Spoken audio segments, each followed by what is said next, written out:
चलिए बच्चों स्टार्ट करते हैं आज रेशो। रेशो में हमें रेशो निकालना, उसकी एप्लीकेशंस, ये सब चीजें सीखनी है। तो रेशो के क्वेश्चन अटेम्प्ट करने से पहले हमें इसका बेसिक कॉन्सेप्ट बिल्कुल अच्छे से पता होना चाहिए। आज हम उसे ही पहले डिस्कस करेंगे। चलिए तो रेशो के बारे में बात करते हैं। रेशो होता क्या है बेटा, कैसे फाइंड करेंगे? रेशो समझिए पहले। Ratio is comparative relation between two quantity of same kind express in same unit. आपको ये लाइन तो समझ में नहीं आई होगी, मैं इसको एक एग्जांपल से लेके समझाता हूँ। चलिए मान लेते हैं कि age of a person, age of a person is 50 year and weight of stone is 50 kg। अब देखिए हमने पहले पढ़ा है कि हमें कंपैरेटिव रिलेशन बताना है टू क्वांटिटीज के बीच में, और दो क्वांटिटीज सेम होनी चाहिए, सेम काइंड की। क्या पर्सन और वेट सेम है? पर्सन और स्टोन सेम है? नहीं सर। तो पहले तो ये ही नहीं हुआ। उसके बाद इनकी यूनिट देखिए, 50-50 वैल्यू तो सेम है, बट ये ईयर है, ये केजी है। तो ईयर का कंपैरिजन कभी भी केजी के साथ नहीं हो सकता। ठीक है बच्चों। इसी तरह इसका मतलब यदि हमें वेट निकालना था या रेशियो निकालना था एज का, तो हम ए की एज मान लेते हैं 50 और बी की एज मान लेते हैं 30। तो इनका रेशियो निकाले A/B इक्वल टू होगा 50/30, और इसको कैंसिल आउट कर देंगे तो हमारे पास 5:3 आ जाएगा।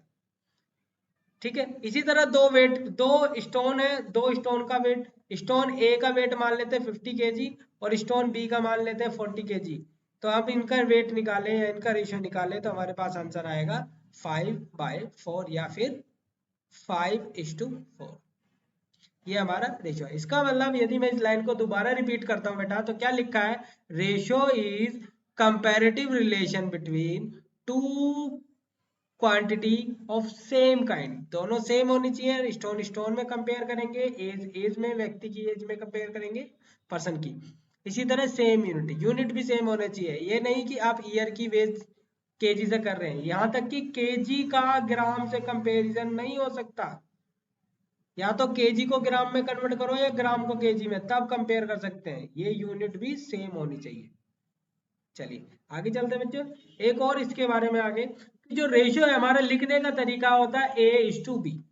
रेशियो को लिखने का तरीका A/B होता है, और या फिर हम इसे A/B में भी लिख सकते हैं। और B कभी भी नॉट इक्वल टू 0, B कभी भी 0 के इक्वल टू नहीं हो सकता।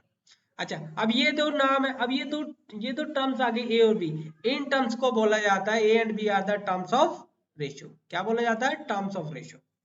ठीक है। अब जो ऊपर वाला पार्ट होता है डेट इज ए, और नीचे वाला पार्ट होता है उसको बोला जाता है, ऊपर वाले पार्ट को एंटीसीडेंट बोलते हैं और नीचे वाले पार्ट को कंसिक्वेंस बोलते हैं। फॉर एग्जांपल यदि मैं आपको 5/9 लिया, तो 5 हमारा एंटीसीडेंट होगा और 9 हमारा कंसिक्वेंस। डन बच्चे, आगे चलते हैं। Both of the ratio can be multiplied और divide by the same number. बहुत सिंपल है बेटा। देखो हमने पढ़ा है कि जो रेशो होता है हम उसको बिल्कुल स्मॉलेस्ट यूनिट में लिखते हैं। मान लो हमारे पास 50/30 है, तो अब हम क्या कर रहे हैं? इसको क्या कर रहे हैं? डिवाइड बाय 10 कर रहे हैं। यदि मैं इसको डिवाइड बाय 10 करता हूं, देखो दोनों यूनिट को एक सेम नंबर से डिवाइड किया, यही तो लिखा। Both term of the ratio can be multiply और divide by same number. Same number से डिवाइड कर रहे हैं, सेम नंबर से डिवाइड करेंगे तो 5/3 आएगा, या फिर इसको हम लिख सकते हैं 5:3। इसी तरह यदि मेरे पास 3.6 और 0.5 है, अब मुझे क्या करना है? इसको रेशियो बनाना है, तो क्या करना है? इसको मल्टीप्लाई कर दिया 10 से। देखो मल्टीप्लाई 10 से करा तो ये आएगा 36/5, तो मेरे पास आएगा 36:5। ये मेरे पास रेशियो आ गया।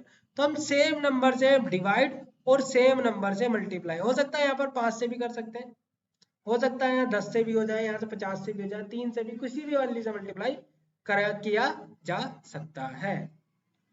चलिए आगे चलते हैं बेटा इसी के बारे में। The order of the term और इन रेशो इज इंपॉर्टेंट। याद रखना है कि order of the ratio same होना चाहिए। मतलब यदि ये है कि 3:4 आपने लिखा है तो ये कभी भी इक्वल टू नहीं हो सकता 4:3 के। ये अलग वैल्यू होगी और ये अलग होगी। क्लियर बच्चों? नेक्स्ट, इसी तरह ratio exist only quantity in the same kind. Ratio केवल और केवल तभी एग्जिस्ट कर सकता है जब क्वांटिटी सेम काइंड की होंगी। इसका मतलब सर, हाँ इसका मतलब समझिए बेटा, इसका मतलब है कि यदि आपने बोला है कि नंबर ऑफ स्टूडेंट और सैलरी ऑफ ए टीचर, यदि नंबर ऑफ स्टूडेंट और सैलरी ऑफ द टीचर का यदि मैं कंपेयर करूं तो ये कंपैरिजन सेम क्वांटिटी नहीं है। ये हो सकता है कि एक क्लास 10th क्लास के और 12th क्लास का नंबर ऑफ स्टूडेंट का कंपेयर कर सकता हूँ, टीचर ए और टीचर बी की सैलरी का कंपेयर कर सकता हूँ। तो salary will be the quantity होनी चाहिए, सेम क्वांटिटी का होना चाहिए, सेम काइंड की। तो सैलरी में कंपेयर हो सकता है, नंबर ऑफ स्टूडेंट और नंबर ऑफ स्टूडेंट में हो सकता है, कभी भी नंबर ऑफ स्टूडेंट और सैलरी में कंपैरिजन नहीं हो सकता। आगे चलें बेटा, आगे terms of ratio compared must be in the same unit. जब हम कंपेयर करने जा रहे हैं तो हमारे पास जो टर्म्स है वो सेम होना चाहिए। जैसे मैंने अभी थोड़ी देर पहले भी बताया था कि यदि 10 kg है तो 10 kg का kg वाली यूनिट से कंपेयर हो सकता है, कभी भी kg का ग्राम से या लीटर से या किसी और यूनिट से कंपेयर नहीं हो सकता। इन दोनों का कंपैरिजन नहीं हो सकता। लीटर का लीटर से कंपैरिजन होगा, मीटर का मीटर से, सेकंड का सेकंड से, आवर्स का आवर से।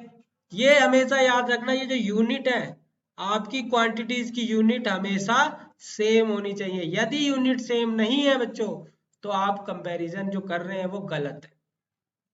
ठीक, ऐसे नहीं कर सकते लीटर लिया है और मीटर लिया, इन दोनों का कंपैरिजन करें ना, ये गलत होगा बेटा। ठीक है, आगे चलते हैं बच्चों। To compare ratio convert into the same base. यदि दो अलग अलग रेशो है उसको हम कंपेयर कर सकते हैं टू रेशो में। जैसे कि मान लो आपके पास ये है 2:1/3 और इसका रेशो है 1/5। तो इसका रेशो मुझे सेम करना है, रेशो सेम बेस का बनाना। तो कुछ नहीं करना बेटा, इसको इम्प्रॉपर है इधर प्रॉपर बनाए तो 7/3 आएगा और ये 1/5। अब कुछ नहीं करना बेटा, इन दोनों का एलसीएम ले लो। 3 और 5 का एलसीएम लेंगे 15 और 15 अब के नीचे आना चाहिए। तो 15 से इसको 15 में कन्वर्ट करने के लिए 5/5 से मल्टीप्लाई, अभी मैंने बताया था कि आप सेम नंबर से मल्टीप्लाई कर सकते हैं। तो इधर भी सेम नंबर से मल्टीप्लाई करिए 3/3 से। तो नीचे इधर 15 आ गया 15/3 और इधर आएगा 35/15। तो ये रेशो जो इसका जो रेशो बनेगा वो 35/3 बनेगा। इस तरह के क्वेश्चन आपके एग्जाम में पूछे जाते हैं। डन बच्चों, चलिए नेक्स्ट चलते हैं।